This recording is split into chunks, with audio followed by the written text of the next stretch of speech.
Thank you very much for having us. My name's Anna. I'm the SIM lead at Notts Healthcare, and we're a mental health trust, which is relevant.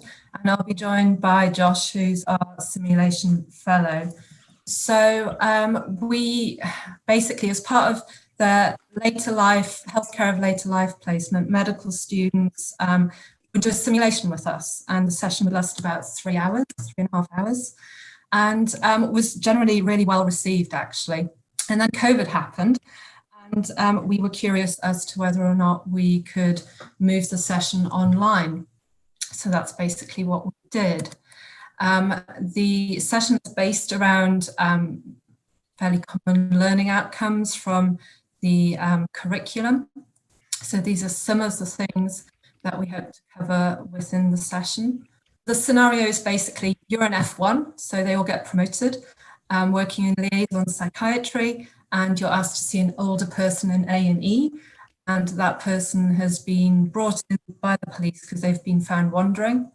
And then at some point, the patient's daughter turns up and has many questions. So it's not an uncommon scenario in older age psychiatry.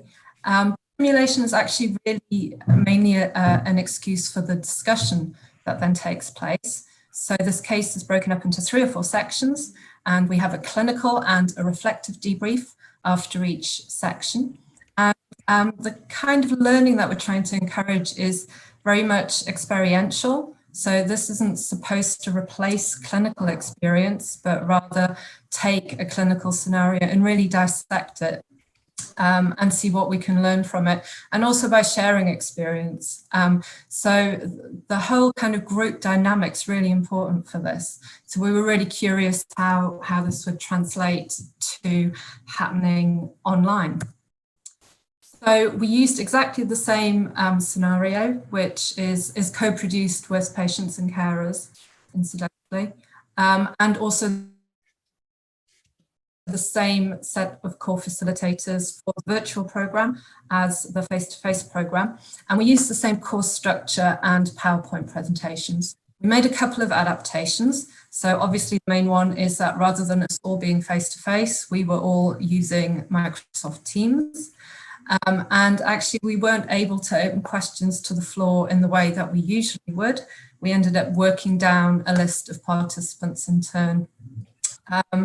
And communication between the facilitators and the actors was also different. So that was using messenger apps. So the aims of this, we were really curious to know how doing it virtually compared to doing it in real life. So that's what we wanted to look at. And we did that because we had loads of feedback. So the program's been running for a couple of years now.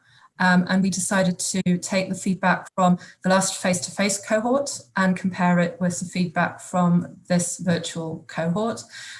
Exactly the same form. We basically just changed one question, which in the face-to-face cohort was the venue was suitable, which I almost took out, actually. It didn't seem relevant, but I'm glad I didn't all those years ago, because we rephrased it to the remote format was suitable, and decided that that could be a proxy comparison.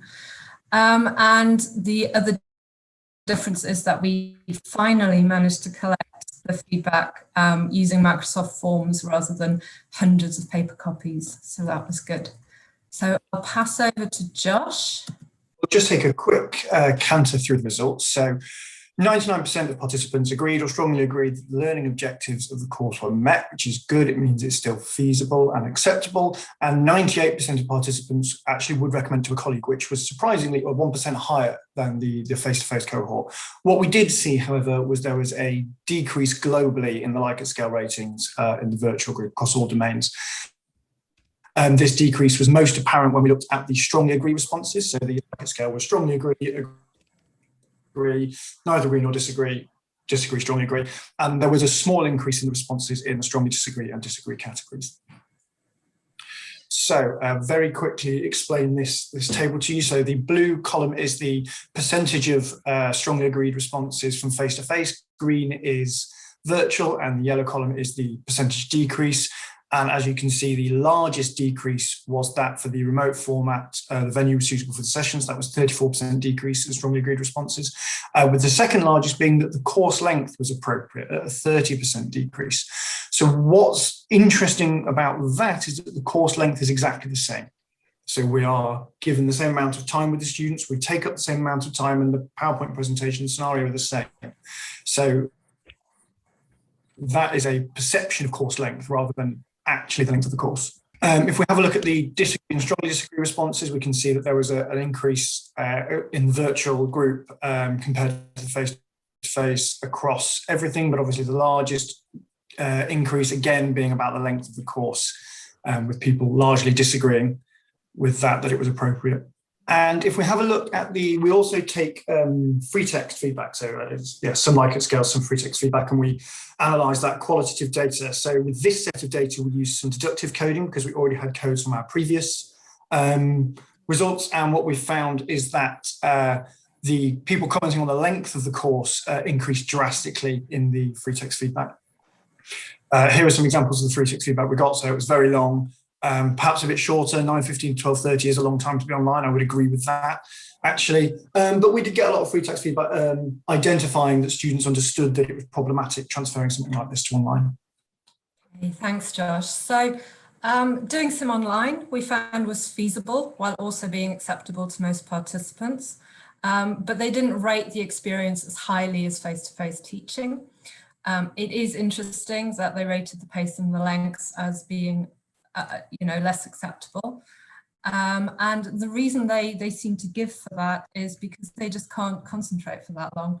So anecdotally, as a facilitator, I know I can't concentrate for that long either, actually. So there's something about the online format that's different to real life. As psychiatrists, we're quite interested in what that might be. I won't go into it now, but have a look at this paper if this is something that interests you at all. And I think that's our time up, isn't it, Louise?